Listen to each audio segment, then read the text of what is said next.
The most common reasons people break up with their exes. We wanted lots of kids. We ended up with lots of losses. Our relationship didn't survive the grief. Once I came back from work after a tiresome day, and my mom had come home. That was very surprising that she dropped by. She is divorced, and she is always traveling around the world. My boyfriend and her were having a conversation when I came home, and I asked Mom if everything was all right. She said she just missed me and came to see how I was doing. Well, the same night, when we all had dinner and were about to sleep, I saw a few texts on my mom's phone from my boyfriend. I was curious and opened it, and there it was, smiley face. I can still remember how much it has scared me for the rest of my life. Turns out my ex was doing my mom. That's when I broke up with him. And now I've completely cut off my mom from my life. He actually just could not handle that my bonus was bigger than his. Which is stupid, but whatever. So we just kept fighting about the most random little things until I didn't want to deal with the weird competitive vibe anymore and ended it. We didn't break up over one thing. We just slowly became roommates who used to like each other, and eventually admitted it out loud. Simply put, I was selfish. I'm still learning. Large age gap, and we were in different stages of life. We thought we could get through it. We were wrong. He couldn't stop sticking his dick into other women and gaslighting me about it. He cheated, was on dating apps, abused my dog, and was generally disrespectful. He told me he didn't want to date someone anxious. Funny enough, now that has moved out, my anxiety has completely vanished. I got exhausted from asking for the bare minimum.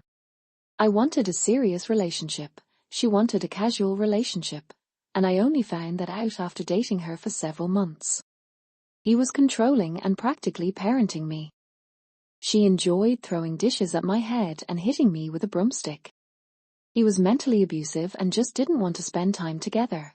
Towards the end we were spending maybe 3 hours a week together and maybe said 3 sentences a day. He was addicted to video games.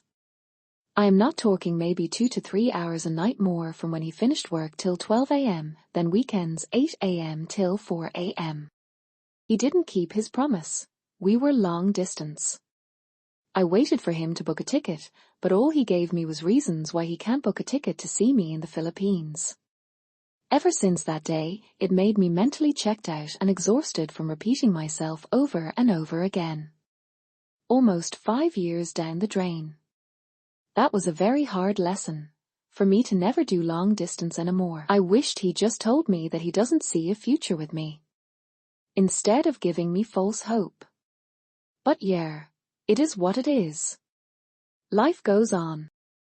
He was Haitian, I'm white. Every was going great, until he introduced me to his friends and family. Apparently he forgot to tell them that I'm white. All hell broke loose. Apparently they didn't want him dating a white girl. They started screaming and yelling at me, and one person even tried to hit me. Meanwhile, I was just confused because all I had done was introduce myself and say that I was happy to meet them. He grabbed me, got me out of there, and apologized profusely. A few days later he was in tears, telling me that his family was threatening to disown him if he didn't break up with me. He said that he cared about me and didn't want to end things, but he had no choice. I was really sad, but I understood. So I hugged him one last time, said goodbye, wished him the best, and left. I cared more about being drunk than her. Yes, I was a huge piece of shit, I know. I don't drink anymore, and this was 24 years ago. I haven't dated since. Her mother started getting too involved and my GF didn't see a problem with it. Then she said I owed her a ring for putting her through the several weeks of arguments we had. She kept on drunk calling me at 45 am-ish for up to 1.5 hours. The drinking I could get her to somewhat manage. The calling I couldn't, and if I tried to get her to stop she'd cry about how I'm uncaring, until one day I snapped and told her that yes, I don't care and I don't want to hear from her ever again. I realized he got a boner every time I cried. It unraveled after she had a late miscarriage. She really struggled with it. It's the biggest what if of my life. Long distance. Never works. I got crippled from a stroke, so she left. I'll never get over it. I had outgrown him, and I had been diminishing myself for years to stay in the relationship. It took a semi-unrelated catalyst and a close friend pointing it out to me to finally open my eyes. Great guy, though. Still super sad about it. Someone will be very lucky to have him. She died.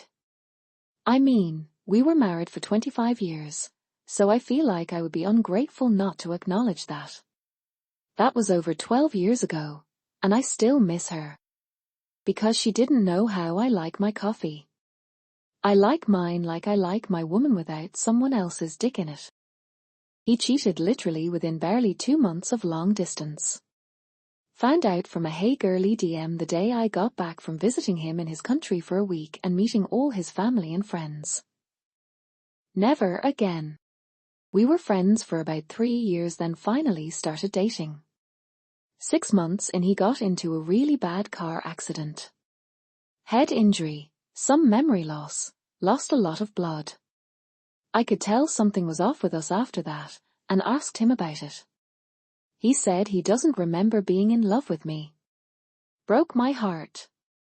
But we moved past it, and 20 years later he's still my best friend. We text every day and talk when we're not too busy with life.